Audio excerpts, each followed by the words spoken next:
الحمد للہ وحدہ والصلاة والسلام علی من لا نبی بعدہ وعلی آلہ واصحابہ اجمعین اما بعد فاعوذ باللہ من الشیطان الرجیم بسم اللہ الرحمن الرحیم یا ایہا الذین آمنوا ادخلوا فی السلم کافہ ولا تتبعوا خطوات الشیطان انہ لکم عدو مبین رب اشرح لی صدری ویسر لی امری واحلل عقدۃ من لسانی یفقہوا قولی۔ میں آپ تمام کا آج کے اس درس میں اسلامی طریقے سے استقبال کرتی ہوں۔ السلام علیکم ورحمۃ اللہ وبرکاتہ۔ آج کا جو ٹاپک ہے ہم سب جانتے ہیں، جیسے کہ آپ پوسٹر کے ذریعے بتایا جا چکا کہ شعبان کی فضیلت اور اس میں کرنے والے کام۔ اللہ رب العالمین نے قرآن مجید میں مجھ کو اور آپ کو سورہ توبہ میں بتلایا ہے کہ اللہ کے نزدیک مہینوں کی گنتی 12 ہے۔ جب سے اللہ نے زمین اور آسمان بنائے ہیں تب سے یہ مہینوں کی گنتی 12 ہے۔ افسوس کی بات ہے کہ آج ہمارے ماحول اور معاشرے میں سوائے رمضان کے، سوائے ذی الحجہ کے اور اس کے علاوہ رجب یا شعبان کے علاوہ دوسرے مہینوں کے نام یاد نہیں ہوتے۔ ایک مسلمان ہونے کے ناطے ہم سب کو ہمارے اسلامی مہینوں کے نام یاد ہونے چاہیے۔ جس طریقے سے جنوری، فروری، مارچ، اپریل، جس طریقے سے ہم کو پورے 12 مہینوں کے نام یاد ہوتے ہیں، اسی طرح اسلامی مہینوں کے بھی نام اگر معلوم ہوں گے تبھی ہم کو معلوم ہوگا کہ کون سا مہینہ چل رہا ہے اور اس مہینے کی فضیلت کیا ہے۔ یہ جو 12 مہینے ہیں، یہ 12 مہینوں میں اللہ رب العالمین نے 4 مہینے حرمت والے مہینے بنایا ہے۔ ایک تو رجب جو گزر چکا، اور 3 وہ مہینے جو پے در پے آتے ہیں، یعنی ذی القعدہ، ذی الحجہ اور محرم۔ یہ تو حرمت والے مہینے ہو چکے ہیں، لیکن میں اور آپ آج جس مہینے کے بارے میں بات کرنے جا رہے ہیں وہ ہے شعبان کا مہینہ۔ اللہ رب العالمین نے جہاں ہم کو حرمت والے مہینے بتلائے ہیں، وہیں پر کچھ مجھ کو اور آپ کو عبادات کے مہینے بھی ملتے ہیں، جیسے کہ شعبان، رمضان اور شوال۔ اللہ کے نبی صلی اللہ علیہ وسلم کا ایک خاص معاملہ ہوا کرتا تھا شعبان کے مہینے میں، اور رمضان تو ہم سب جانتے ہیں کہ اس کی خاص خصوصیات، اس کی خاص برکات، اس کے خاص افعال، اس میں دیے جانے والے خاص کام جو مجھ کو اور آپ کو بہت اچھے طریقے سے یاد ہے۔ اور پھر رمضان کے بعد آنے والا ہے شوال۔ ہم سب جانتے ہیں کہ شوال کا مہینے کی شروعات میں، یعنی اس کے 6 دن بھی ایک خاص عبادات، یعنی 6 دن کے روزے رکھنا بڑی فضیلت کے حامل ہے۔ جو شعبان ہے، شعبان کے تعلق سے میں آپ سب کو پہلی یہ بات بتا دوں کہ جس طریقے سے آج ہمارے ماحول اور معاشرے میں یہ سمجھا جاتا ہے کہ شعبان پورا مہینہ تو اہمیت کے حامل نہیں ہے، جو ماحول اور معاشرے میں جو سمجھا جاتا ہے وہ بات بتا رہی ہوں۔ لوگ سمجھتے ہیں کہ صرف 15ویں شعبان کی اہمیت ہے، اس کے علاوہ کوئی اور اہمیت نہیں۔ یاد رکھنا، شعبان میری اور آپ کی رمضان کی تیاری کا مہینہ ہے۔ رمضان کو مکمل طور پر بہترین طریقے سے سیلیبریٹ کرنے کے لیے، بہترین طریقے سے رمضان کو گزارنے کے لیے ذہنی طور پر، روحانی طور پر اور جسمانی طور پر تیار کرانے کے لیے یہ شعبان مجھ کو اور آپ کو دیا گیا۔ شعبان کی فضیلت کے تعلق سے اگر ہم قرآن کا مطالعہ کریں گے تو قرآن میں کوئی ایک بھی آیت ہم کو ایسی نہیں ملتی جس میں شعبان کی کوئی فضیلت بتلائی جا چکی، یعنی پورے قرآن مجید میں شعبان کی فضیلت کے تعلق سے ایک بھی آیت موجود نہیں ہے۔ ہاں، جب ہم احادیث کا مطالعہ کریں گے تو ہم شعبان کی فضیلت کے تعلق سے ہم کو کچھ احادیث ملتی ہیں۔ 3 چیزیں میں آپ کے درمیان رکھتی ہوں، اس کے بعد محرم شعبان میں کرنے والے جو کام ہیں انشاءاللہ وہ بتلا کر انشاءاللہ میں اپنی بات کو مکمل کروں گی۔ پہلی بات تو یہ کلیئر ہو چکی کہ قرآن میں شعبان کے مہینے کے تعلق سے کوئی فضیلت موجود نہیں ہے۔ شعبان کے تعلق سے 3 احادیث ہم کو ملتی ہے۔ ایک تو ترمذی کی حدیث ہے جس کی راویہ ام سلمہ رضی اللہ تعالی عنہا ہے۔ ام سلمہ رضی اللہ تعالی عنہا کہتی ہے کہ میں نے اللہ کے نبی صلی اللہ علیہ وسلم کو سوائے شعبان کے کسی اور مہینے میں رمضان کے علاوہ شعبان میں جتنے روزے رکھتے ہوئے میں نے دیکھے اس نے کسی اور مہینے میں روزے رکھتے ہوئے نہیں دیکھے. نفلی روزوں کی بات وہ یہاں پر کر رہی ہے. اور اسی طرح اسامہ بن زید رضی اللہ تعالی عنہ سے ابو داؤد کی ایک حدیث ہم کو ملتی ہے. اسامہ بن زید رضی اللہ تعالی عنہ اللہ کے نبی صلی اللہ علیہ وسلم سے سوال کرتے ہیں کہ اے اللہ کے نبی صلی اللہ علیہ وسلم، میں نے آپ کو رمضان اور شعبان کے علاوہ پے در پے یہ 2 مہینوں کے علاوہ کسی اور مہینے میں روزہ رکھتا ہوا ہم نے آپ کو نہیں دیکھا. تو اللہ کے نبی صلی اللہ علیہ وسلم کہتے ہیں کہ لوگ اس مہینے کی فضیلت کو نہیں جانتے، جبکہ اس مہینے میں ہمارے نام اعمال اللہ رب العالمین کے سامنے پیش کیے جاتے ہیں. اور میں چاہتا ہوں کہ میں اللہ کے نزدیک جب میرے اعمال پیش کیے جائے تو اس وقت میں روزے کی حالت میں رہوں. تو یہ 2 فضیلتیں ہم کو ملتی ہے. ایک تو ام سلمہ رضی اللہ تعالیٰ عنہ سے کہ اللہ کے نبی صلی اللہ علیہ وسلم روزہ رکھا کرتے تھے، شعبان کے مہینے میں کثرت سے روزہ رکھا کرتے تھے. اور دوسری چیز اللہ کے نبی صلی اللہ علیہ وسلم نے ابو داؤد کی حدیث میں ہم کو یہ بتلایا کہ یہ وہ مہینہ ہے جس مہینے میں میرے اور آپ کے نام اعمال اللہ رب العالمین کے سامنے پیش کیے جاتے ہیں. جیسے کہ ہم سب لوگ جانتے ہیں کہ ہر دن صبح فجر کے بعد فجر میں اور عصر میں ہمارے نام اعمال پیش کیے جاتے ہیں دن کے اعتبار سے، اور ہفتے کے اعتبار سے پیر اور جمعرات کو ہمارے نام اعمال پیش کیے جاتے ہیں ویکلی. اسی طرح ایئرلی ہمارے نام اعمال شعبان کے مہینے میں پیش کیے جاتے ہیں. تو اللہ کے نبی صلی اللہ علیہ وسلم نے کہا کہ لوگ اس کی فضیلت کو نہیں جانتے، جبکہ یہ وہ مہینہ ہے جس مہینے میں ہمارے نام اعمال پیش کیے جاتے ہیں. اور اماں عائشہ رضی اللہ تعالی عنہ سے صحیح بخاری کی ہم کو ایک حدیث ملتی ہے کہ اماں عائشہ رضی اللہ تعالی عنہ کہتی ہے کہ میں شعبان کے مہینے میں اپنے قضا روزوں کو مکمل کر لیا کرتی تھی. یعنی وہ روزے جو رمضان میں حالت حیض کی وجہ سے، ماہواری کی وجہ سے، پیریڈز کی وجہ سے چھوٹ جاتے تھے. فرض روزے جو ہے، فرض روزے رمضان کے پورے روزے ہم پر فرض ہے. جتنے روزے ہمارے چھوٹ جاتے ہیں حالت حیض کی وجہ سے، وہ روزے غیر رمضان میں ہم کو مکمل کرنا ہے.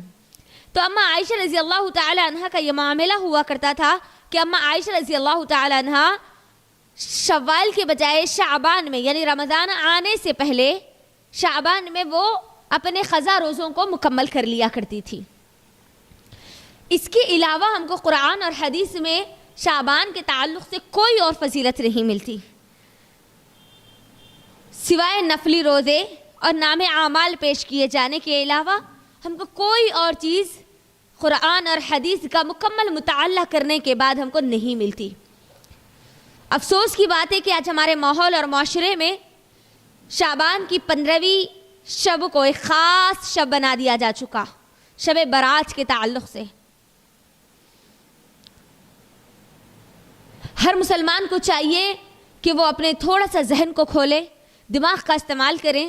جو شب برات کا جو لفظ استعمال کیا جا رہا ہے، یہی لفظ پہلی بات کہیں قرآن اور حدیث میں موجود نہیں ہے. شب کا معنی یہ فارسی لفظ ہے، اور رات کس کو کہتے ہیں؟ شب برات، برات بیزارگی والی رات، بیزارگی. تو اس کا تو کوئی لفظ ہم کو نہیں ملتا. برات کا ذکر ضرور آیا ہے لیکن شب برات کا ذکر نہیں آیا ہے. برات کا لفظ آیا ہے. مردوں کی عید منائی جاتی ہے 15ویں شعبان کو. الگ الگ طریقے سے پکوان بنائے جاتے ہیں، الگ الگ ڈشز بنائی جاتی ہے، حلوہ پوری بنائی جاتی ہے. اللہ رحم کرے، جب ہم کو قرآن اور حدیث میں ان جن چیزوں کی دلیل نہیں ملتی، ہم وہ چیز کیسے کر سکتے ہیں؟ دنیا کے معاملے میں ہر چیز ہم چیک کر کے لیتے ہیں بار بار کہ کہیں اس کی ایکسپائری ڈیٹ تو نہیں ہو چکی، کہیں غلط چیز تو ہمارے ہاتھ میں نہیں آ گئی.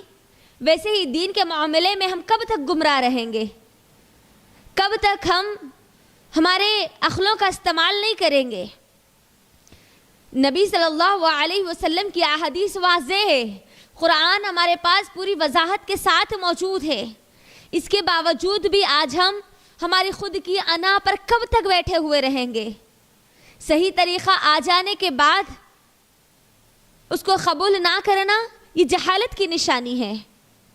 شب برات 15 شعبان کو جاگنا، پکوان بنانا، خاص عبادتیں کرنا، یہ اللہ کے نبی صلی اللہ علیہ وسلم کا طرز عمل نہیں تھا۔ اللہ کے نبی صلی اللہ علیہ وسلم کی زندگی سے ہم کو اس کا کوئی ثبوت نہیں ملتا۔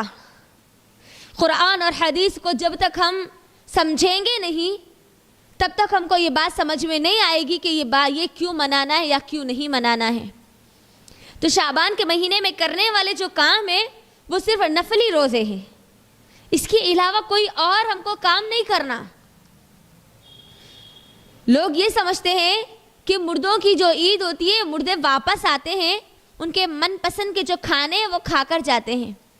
آپ خود اپنے دماغ کا استعمال کیجئے، اگر وہ روح نیک ہوگی، اگر وہ علیین میں رکھی جائے گی، یا اگر وہ شہداء کے درجے پر ہوں گے تو جنت میں گھومے گی اور پھریں گی، تو کیا یہ دنیا کی نعمتوں کے لیے وہ واپس آنا چاہیں گی؟ اور رہی بات اگر وہ روحیں بد ہوں گی تو کیا فرشتے ان کو چھوڑیں گے دنیا میں واپس جانے کے لیے؟ موت کا فرشتہ آنے کے بعد 1 سیکنڈ کی ہم کو مہلت نہیں ملتی، تو کیا 15 شعبان کو پھر روحیں واپس ریٹرن آنے کا ان کو موقع ملے گا؟ جب انسان کی روحیں ان کے جسموں سے پرواز کر لی جاتی ہے، 2 مقامات پر رکھی جاتی ہے، ایک تو علیین میں اور دوسرا سجین میں، وہاں سے رکھنے کے بعد اب روحیں دنیا میں واپس نہیں آتی۔ ہم نے اپنے دماغوں سے من گھڑت یہ چیزیں جو بنا لی ہے اللہ کے لیے، اس میں خود تحقیق کیجئے۔ جب تک ہم تقلید کرتے جائیں گے تب تک ہم کو صحیح راستہ نہیں ملے گا۔ تحقیق کا راستہ ہی اصل صحیح راستہ ہے۔ جو بھی عمل ہم کر رہے ہیں وہ عمل اللہ کے نبی صلی اللہ علیہ وسلم سے ثابت ہونا ضروری ہے۔ آپ سب اس بات کو یاد رکھ لیجئے، دین اور دنیا کے معاملے میں ایک اصول ہمیشہ ہر مسلمان کو یاد ہونا چاہیے۔ دین کے معاملے میں یاد رکھے، جو چیزیں ہم کو بتلائی جا چکی بس ہم کو وہی کرنا ہے، اور دنیا کے معاملے میں کیا نہیں کرنا ہے یہ ہم کو بتلا دیا جا چکا۔ یعنی دین کے معاملے میں کرنا کیا ہے یہ وضاحت کے ساتھ موجود ہے، جو بتا دیا گیا بس وہ کرنا ہے، اب اس کے علاوہ کوئی اور ایڈکشن کی ضرورت نہیں ہے۔ دنیا کے معاملے میں حرام کیا ہے اور آپ کو کیا نہیں کرنا ہے، کیا نہیں کھانا ہے، کیا نہیں پہننا ہے، کیا چیزوں کو اختیار نہیں کرنی ہے، بس وہ چیزیں آپ کو بتلا دی جا چکی دنیا کے معاملے میں، اب اس کے علاوہ آپ سب کر سکتے ہیں۔ تو یہ سمپل اصول ہے۔ اگر کوئی دماغ کے گھوڑے دوڑا کر یہ کہیں گے کہ مردوں کی عید کے تعلق سے قرآن میں نہیں ہے تو بریانی کھانا بھی نہیں ہے، آپ جس مائک کا استعمال کر رہی ہے وہ مائک بھی نہیں ہے، تو دین اور دنیا کا معاملہ ہم کو سمجھنا ہوگا۔ کب تک بے عقلوں کی طرح ہم لوگوں کی باتوں کو سن کر گمراہ ہوتے رہیں گے؟ ہمارے ہاتھ میں قرآن موجود ہے، ہمارے پاس احادیث کی کتابیں موجود ہے، آج اس کی پوری تشریحات موجود ہے، سب کچھ موجود ہونے کے بعد بھی گمراہی کا راستہ اختیار کرنا یہ غفلت کی انتہا ہے، جس کو جہالت کہتے ہیں۔ تو اللہ کے لیے جہالت سے اپنے آپ کو باہر نکالیں۔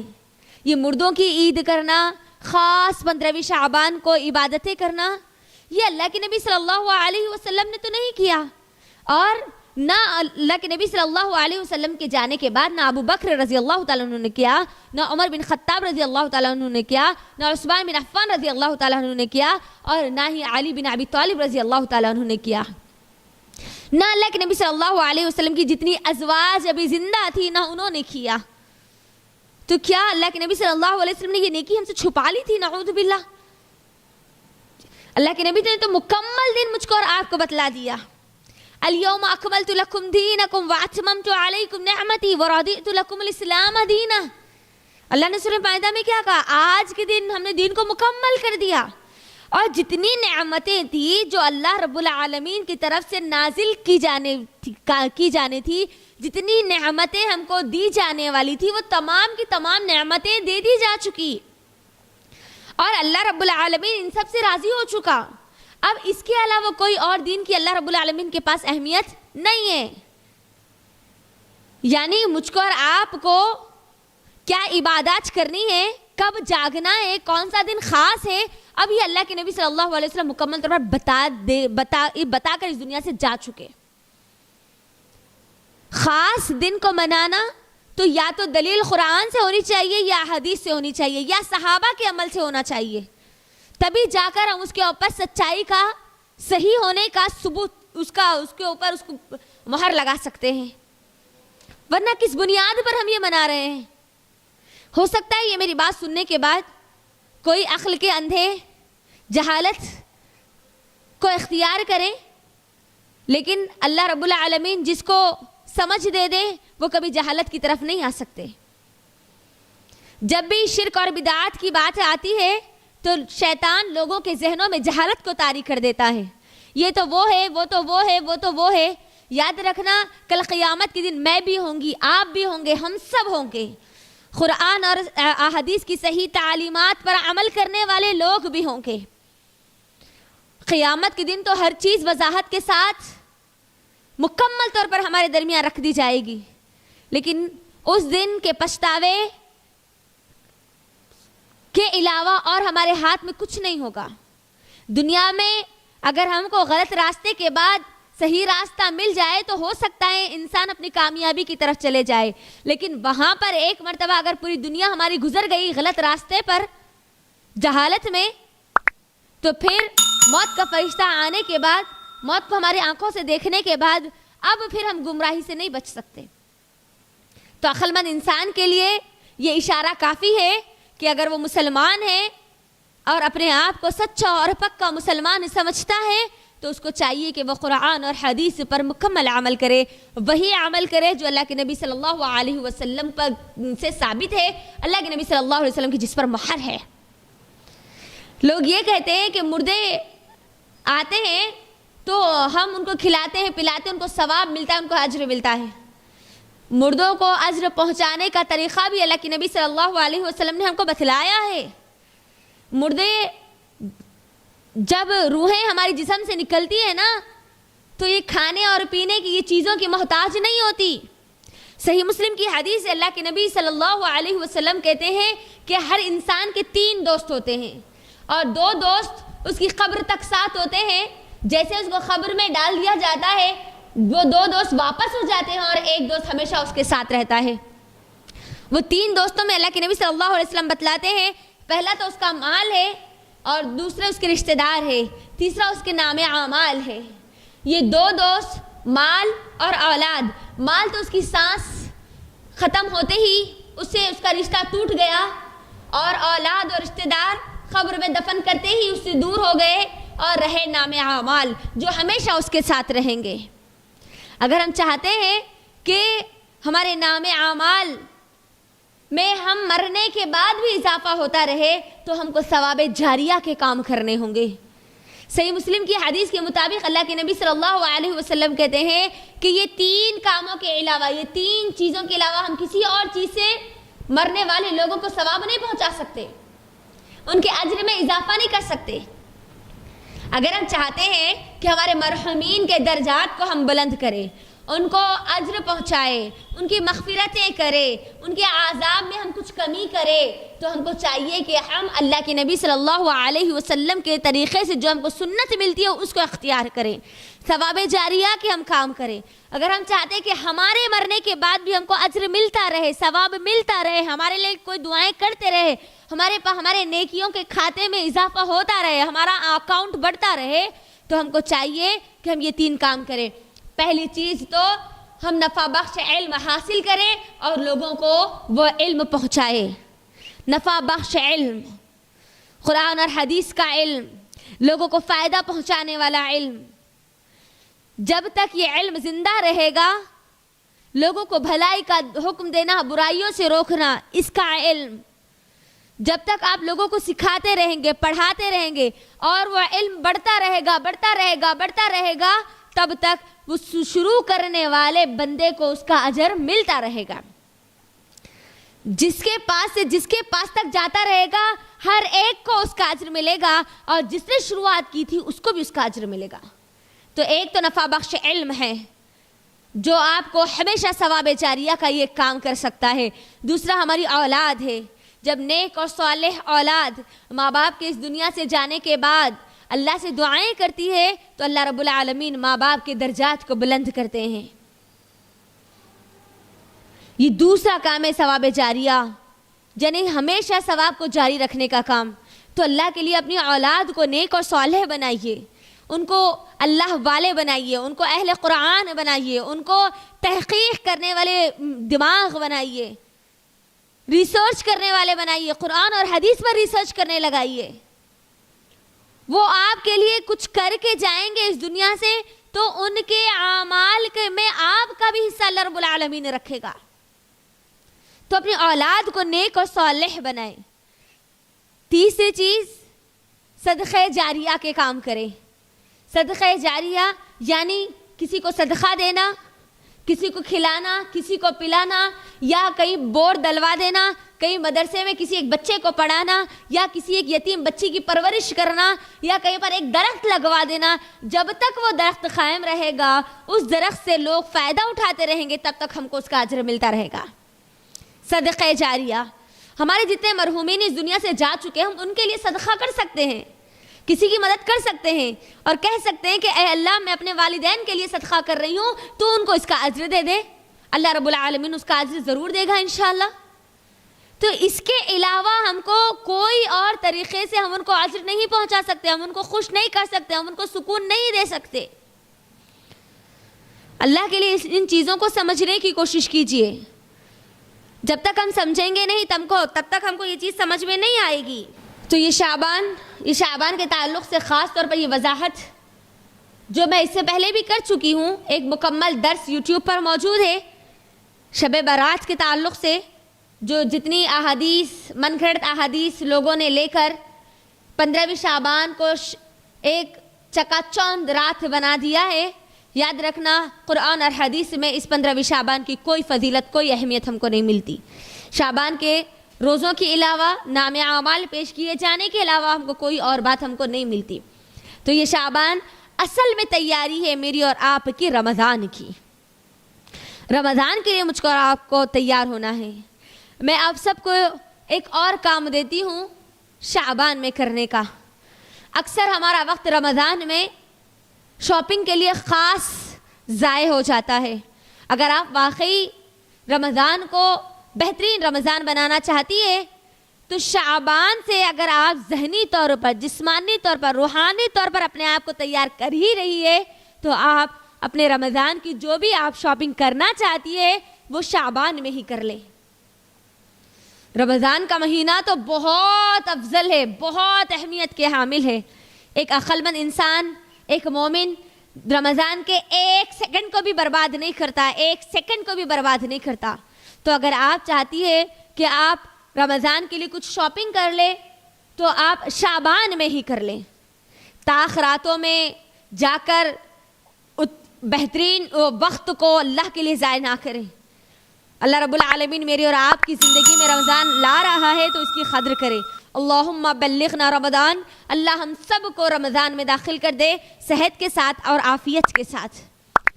تو یہ خاص طور پر تیاری اگر ہم کرنا چاہتی ہیں تو شعبان میں ہی کر لے، لیکن رمضان میں بازاروں کو جا جا کر اللہ کے لیے اپنے وقت کو برباد نہ کرے۔ آپ عبادتیں کرنا چاہتی ہے رمضان میں، بہت عبادتیں کرنا چاہتی ہے، آپ قرآن پڑھنا چاہتی ہے، قرآن پڑھانا چاہتی ہے، قرآن کو سمجھنا چاہتی ہے، قرآن کو سمجھانا چاہتی ہے، آپ جو بھی نیک اعمال رمضان میں کرنا چاہتی ہے آپ ابھی سے اس کی تیاری کر لیجئے۔ وقت آنے سے پہلے مجھ کو اور آپ کو پلاننگ کرنی ہوگی، تبھی میں اور آپ کامیاب بن پائیں گے۔ تو رمضان مکمل مجھ کو اور آپ کو کیسے گزارنا ہے، کیا کیا کام کرنے ہیں، مجھے کس وقت میں کیا کون سی چیز کرنی ہے، ابھی سے آپ اس کی پلاننگ کر لیجئے۔ روزے رہنے کی عادت ڈالیے، نفلی روزے جتنا ہو سکتے ہیں اتنا رہیں، لیکن اللہ کے نبی صلی اللہ علیہ وسلم نے 15ویں شعبان کے بعد روزے رہنے سے منع کیا ہے، تاکہ جسم میں اگر کمزوری آ جائے تو یہ نفلی روزوں کے چکر میں کہیں فرض ہمارے روزے نہ چھوٹ جائے۔ اسی طرح اللہ کے نبی صلی اللہ علیہ وسلم نے ہم کو جو ہر روز جو روزہ رکھتے ہیں اس کو بھی رکھنے سے منع کیا ہے. صوم داؤدی کو اللہ کے نبی صلی اللہ علیہ وسلم نے پسند کیا ہے, یعنی ایک دن روزہ رہے اور ایک دن چھوڑے, ایک دن روزہ رہے اور ایک دن چھوڑے. ہو سکتا ہے کسی کے ذہن میں یہ بات آئے کہ اللہ کے نبی صلی اللہ علیہ وسلم تو یہ پورا مہینہ روزہ رکھا کرتے تھے اور 15ویں شعبان کے بعد لوگوں کو 15ویں شعبان کے بعد روزہ رکھنے سے منع کرتے تھے. یہ تو دو چیزیں کیا ہو گئی, اپوزٹ ہو گئی نا. تو اس چیز کو یاد رکھ, پسند کیا اللہ کے نبی صلی اللہ علیہ وسلم نے روزہ رکھنا, خود اللہ کے نبی صلی اللہ علیہ وسلم رکھا کرتے تھے لیکن لوگوں کو منع کیا تاکہ جسم میں اگر کمزوری آ جائے تو کہیں یہ فرض روزے نہ چھوٹ جائے. اگر ہم رمضان میں روزے رہنے کی اگر عادی ہونا چاہتی ہے تو کوشش کیجئے کہ آپ کو شعبان کے جتنے روزے مل جائے ایک ایک کر کے روزے رہیں. اور اگر پچھلے رمضان کے اگر آپ کے روزے چھوٹے ہیں, فرض روزے اگر آپ کی حالت حیض کی وجہ سے یا کوئی شرعی عذر کی وجہ سے اگر آپ کے روزے چھوٹے ہیں تو اللہ کے لیے جتنے روزے آپ کے چھوٹے ہیں ان روزوں کی قضا کر لیجئے, کیونکہ فرض روزوں کی پوچھ ہے. جتنے فرض روزے ہمارے چھوٹے ہیں ان کی تکمیل کرنا کمپلسری ہے, ضروری ہے, لازم ہے. ٹھیک ہے, تو جو بھی آپ کو تیاری کرنی ہے رمضان کی, شعبان ایک بہترین مہینہ ہے ہمارے ہاتھ میں, ہم اس میں مکمل طور پر اس کی تیاری کر لیں. اور یاد رکھیں, اگر کوئی یہ کہتے ہیں کہ شعبان کی جو 15ویں شعبان ہے, برات والی جو رات ہے, جو جیسے کہ لوگوں میں مشہور ہے یہ مغفرتوں کی رات ہے, تو یاد رکھنا مغفرتوں کی رات صرف اور صرف لیلۃ القدر ہے. اللہ نے لیلۃ القدر کی تاریخ ہم سے چھین لی, تو مجھے بتاؤ ایک خاص رات شب برات بتا کر کیا یہ پاسبل ہے کہ اللہ کے نبی صلی اللہ علیہ وسلم ہم کو یہ تو تاریخ بتلا دے, اور جو لیلۃ القدر جس کی گواہی اللہ تعالیٰ نے خود قرآن میں دی ہے, جس کی گواہی خود اللہ کے نبی صلی اللہ علیہ وسلم نے دی ہے, احادیث سے ملتی ہے, صحابہ سے ملتی ہے, اس کی ہم کو ڈیٹ نہ ملے, اس کی ہم کو تاریخ نہ ملے. لیلۃ القدر کو مجھ کو اور آپ کو تلاش کرنی ہے, لیلۃ القدر کو مجھ کو اور آپ کو جاگنا ہے, تاخ راتوں میں اس کو تلاش کرنی ہے. لیکن یہ 15ویں شعبان کو جاگنا, نمازیں پڑھنا, مغفرتوں کی دعائیں کرنا, یہ نبی صلی اللہ علیہ وسلم سے ثابت نہیں ہے. اللہ کے نبی صلی اللہ علیہ وسلم کی زندگی سے ہم کو اس کا کوئی عمل نہیں ملتا. تو یہ کچھ باتیں تھیں جو میں آپ کے درمیان رکھ رہی تھی.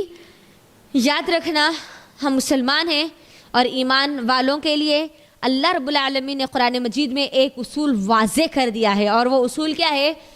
یا ایھا الذین آمنو, اے ایمان والوں.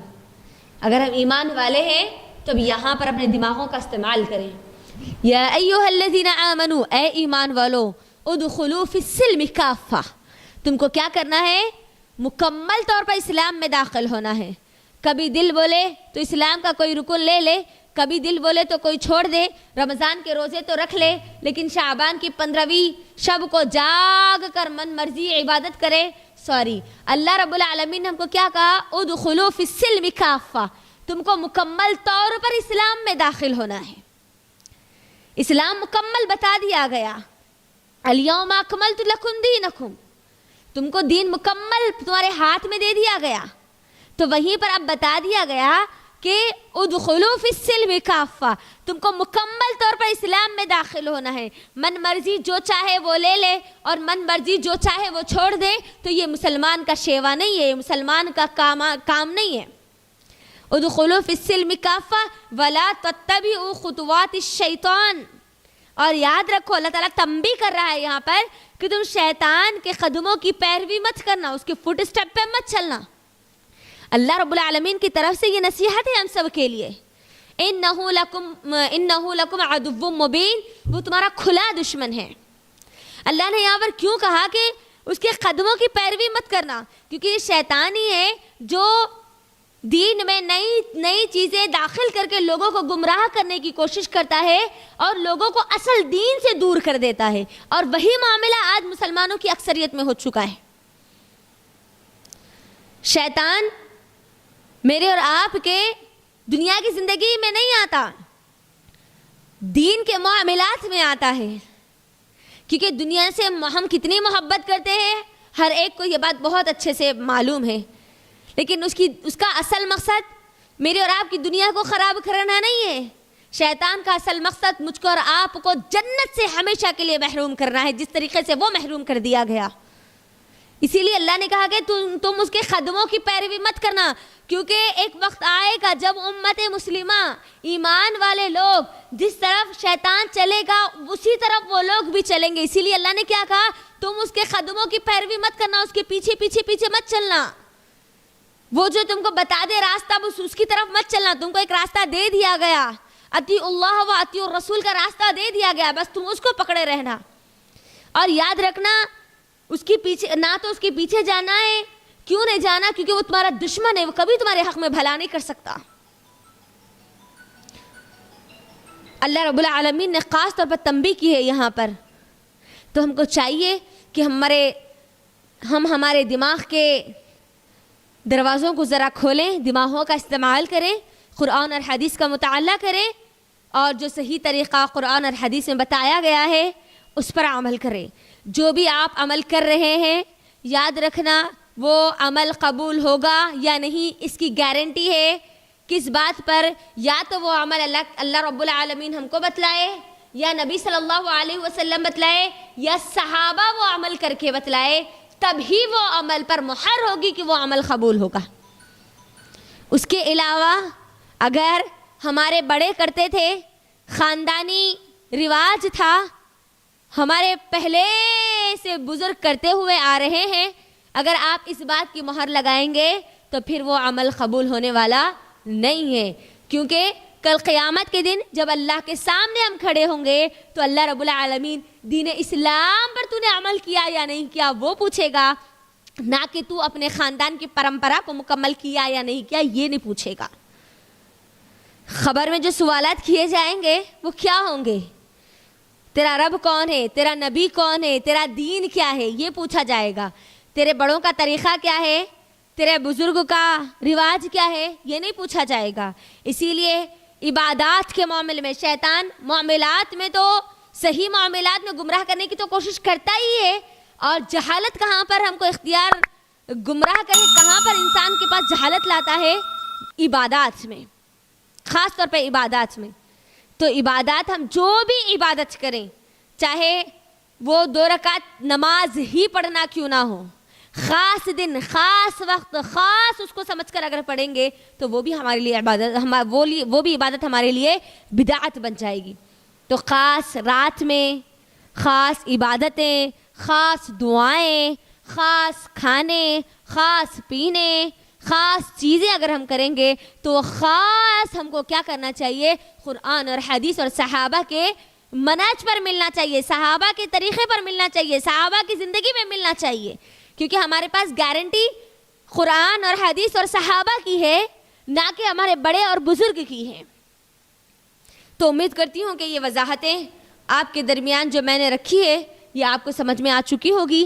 اللہ رب العالمین سے دعا کرتی ہوں کہ اللہ رب العالمین ہم سب کو صحیح دین سمجھنے کی توفیق عطا کرے، جب تک زندہ رکھے، ایمان پر زندہ رکھے، اور دین پر عمل کرنے، مکمل دین پر صحیح طریقے سے تحقیق کے ساتھ دلائل کی روشنی میں عمل کرنے والے بنا دے۔ آمین۔ وآخر الدعوانا الحمد للہ رب العالمین۔ السلام علیکم ورحمۃ اللہ وبرکاتہ۔